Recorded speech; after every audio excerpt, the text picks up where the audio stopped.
In Cyprus, I'm sorry. Thank you. Clarification. And I will yield for unanimous consent. I have unanimous consent, Mr. Chairman, that doesn't involve you this time.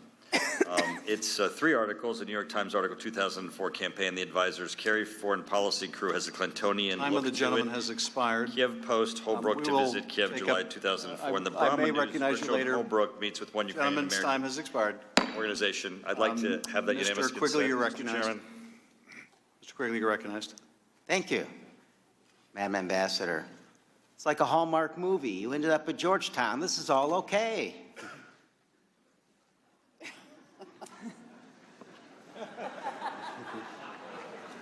But it wasn't your preference 7, 8 months ago, correct?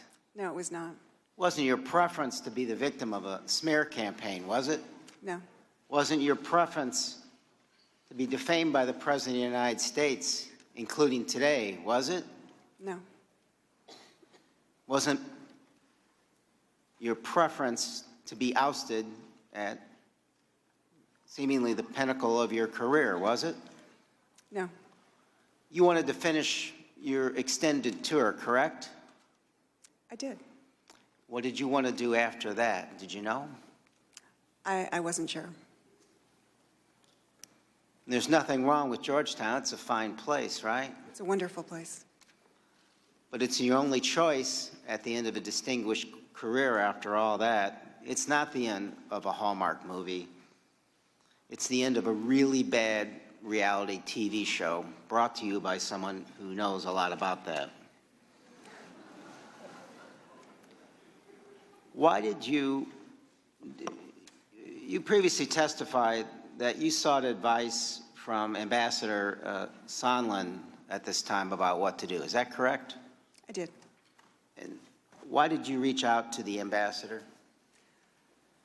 Because this was clearly so political and was not going to be,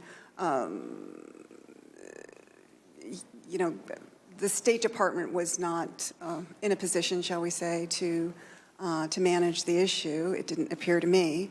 And so I asked Ambassador Sondland, who said that he, you know, he was a political appointee. He said he was close to the president. And so he had just been in Ukraine for a ship visit with some of his EU colleagues from Brussels. And so I reached out to him for advice. When this was no longer a Ukraine kind of an interview with Mr. Lutsenko, kind of a Ukrainian, but it became sort of the American politicians and pundits, et cetera, were repeating those allegations. I asked him for advice. And it meant a lot to you. This was an extraordinary time. It meant, and the advice meant a lot. And what was his advice?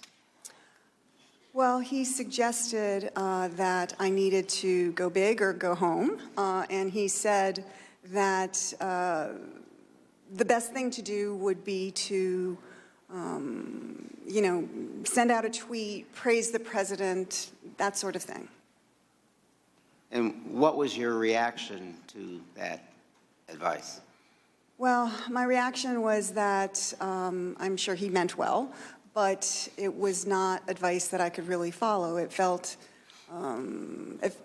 it felt partisan, it felt political, and